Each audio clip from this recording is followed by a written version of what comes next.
नमस्कार मित्रांनो, तर मालिकेत आपल्याला असं बघायला मिळतंय समर स्वानंदी दोघेही भांडत असतात. आपला मुद्दा एकमेकांना पटवून देण्यासाठी प्रयत्न करत असतात आणि त्याचसाठी दोघांचं भांडण चालू असतं. स्वानंदीच्या वागण्यामुळे समर हर्ट झालेला असतो. स्वानंदी सारखं त्याला म्हणत असते की मला 2 मिनिटं हवेत, मला बोलायचंय तुमच्याशी. समर म्हणतो नाही, मला तुमच्याशी काहीच बोलायचं नाहीये. स्वानंदी समरला म्हणते तुम्ही जर आमचं बोलणं ऐकून घ्यायला तयार नसाल तर आम्ही डायरेक्ट हायकोर्टात जाऊ. समर म्हणतो तुम्हाला काय करायचं ना ते करा, मी तुमच्या मागण्या ऐकणार नाही आणि त्या पूर्ण करणार नाही. दोघं मोठमोठ्याने वाद घालतात आणि भांडत असतात. समरला उशीर होत असतो. समर आनंदला म्हणतो जाऊ देत, या बाई समोर डोकं फोडून काहीच होणार नाही, चल आपण जाऊ. समर कारमध्ये बसणार असतो. स्वानंदी त्याची वाट अडवते, त्याला त्याच्या कारचा दरवाजा उघडू देत नाही. स्वानंदी म्हणते तुम्हाला काय वाटतं, जगात तुम्हीच बिझी आहात का आणि आम्हाला खूप वेळ आहे म्हणून आम्ही इथे असं करतोय का? आता मी तुम्हाला जाऊ देणार नाही जोपर्यंत तुम्ही आमचं ऐकत नाही. तर इकडे रोहनची फॅमिली, अदिराची फॅमिली सगळेजण बोलत असतात. मलिका विचारते रोहन तू कुठे जॉब करतोस? मंदाकिनी बडाया मारत असते. मंदाकिनी म्हणते आमच्या रोहनचा जॉब म्हणजे खूप मोठा जॉब आहे. रोहन तिला थांबवतो. रोहन म्हणतो आई जे खरं आहे ना तेच सांगायचं.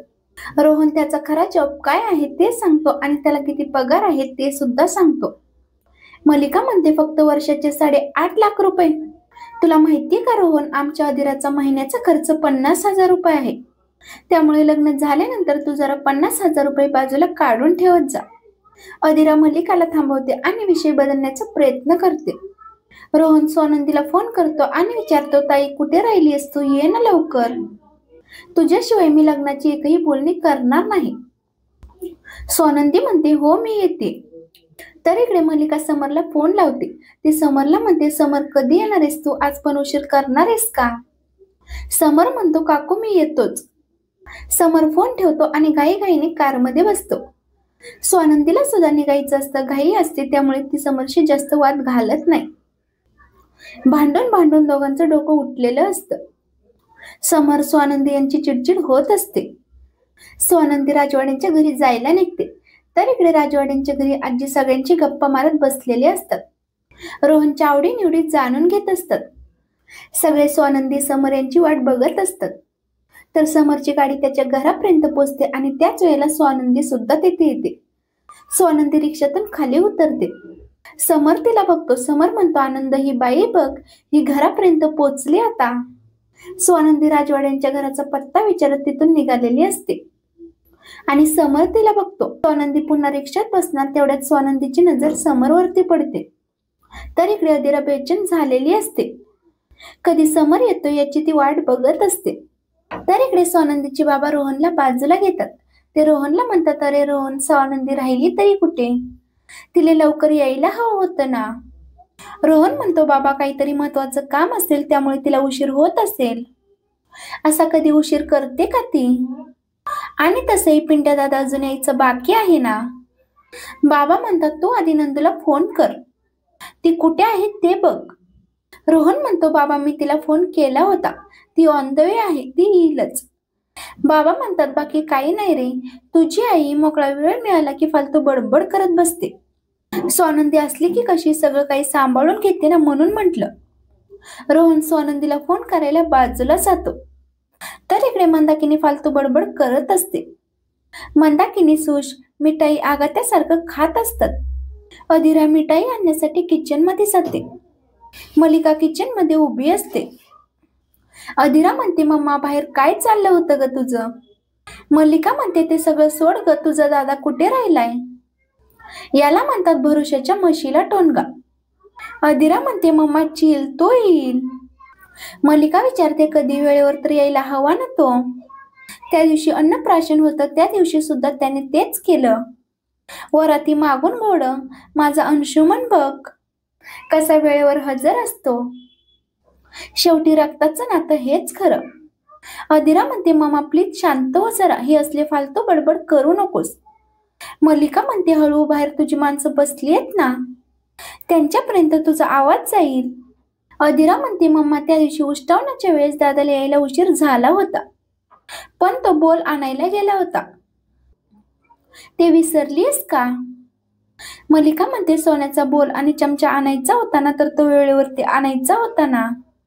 आधी आणायचा होता. आयत्या वेळेला आला तो. अधीरा म्हणते, मम्मा हे सगळं तू उद्याच बोलतीस. आणि तसंही नंदुताई आली नाहीये ना, तिला यायला वेळ आहे अजून. नंदुताई एकदा आली ना, मी तर स्वतःहून त्याला फोन करेन. बस झालं का समाधान? अधीरा बाहेर निघून जाते, तर इकडे समर स्वानंदीला बघतो. समर म्हणतो, बघितलं ना ही मुलगी आपला पाठलाग करत इथपर्यंत पोचली. आता काय मी हिला सोडणार नाही. समर गाडीतून खाली उतरतो आणि स्वानंदीशी भांडायला येतो. तो स्वानंदीला म्हणतो, तुम्ही आता इथे काय करताय? माझा पाठलाग करत इथपर्यंत पोचलात का? स्वानंदी विचारते, तुम्ही इथे राहता? समर म्हणतो, उगीच आव आणू नका तुम्ही. तुम्हाला बरोबर माहिती मी कुठे राहत होते.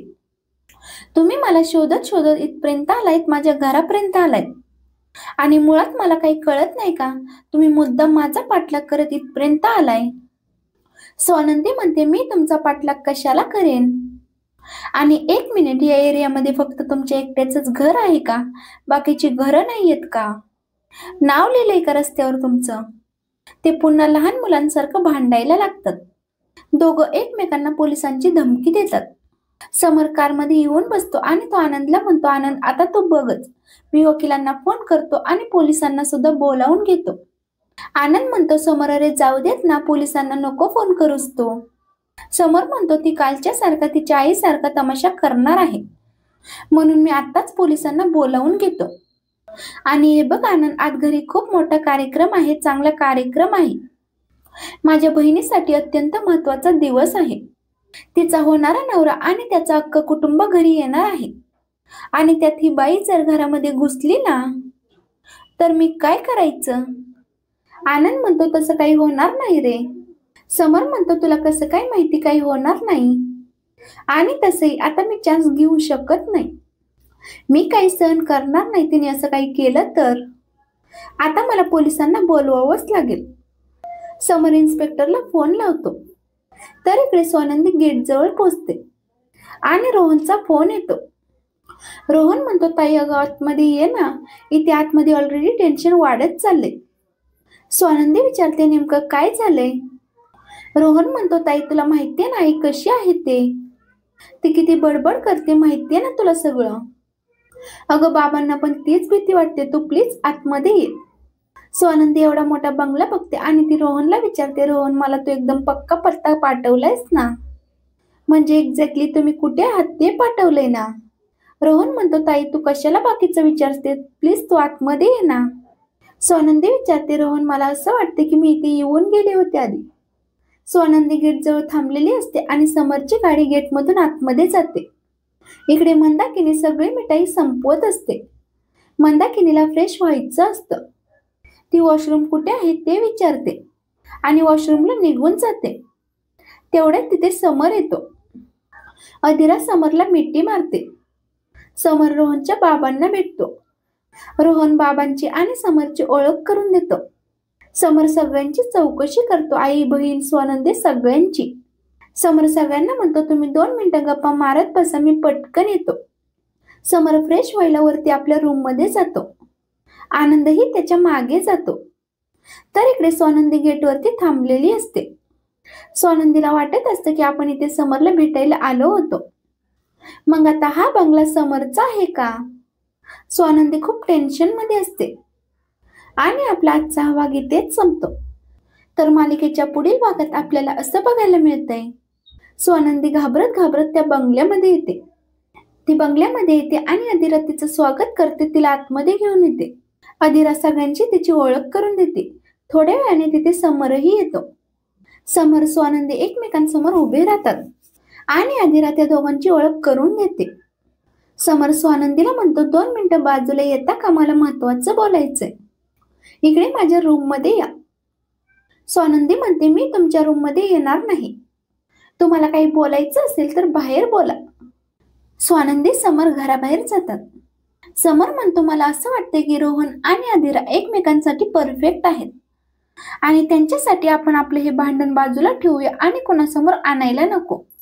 स्वानंदी म्हणते, हे मला पण कळतंय, तुम्ही सांगू नका. दोघंही ठरवतात की आता आपण सगळ्यांसमोर भांडायचं नाही आणि कोणासमोरही हा विषय काढायचा नाही, कोणालाच काही कळू द्यायचं नाही. ते दोघं जण आतमध्ये जातात आणि सगळं नॉर्मल असल्यासारखं दाखवतात. अशाच मालिकेंचे पुढील अपडेट्स पाहण्यासाठी आपल्या चॅनलला नक्की सबस्क्राईब करा. धन्यवाद.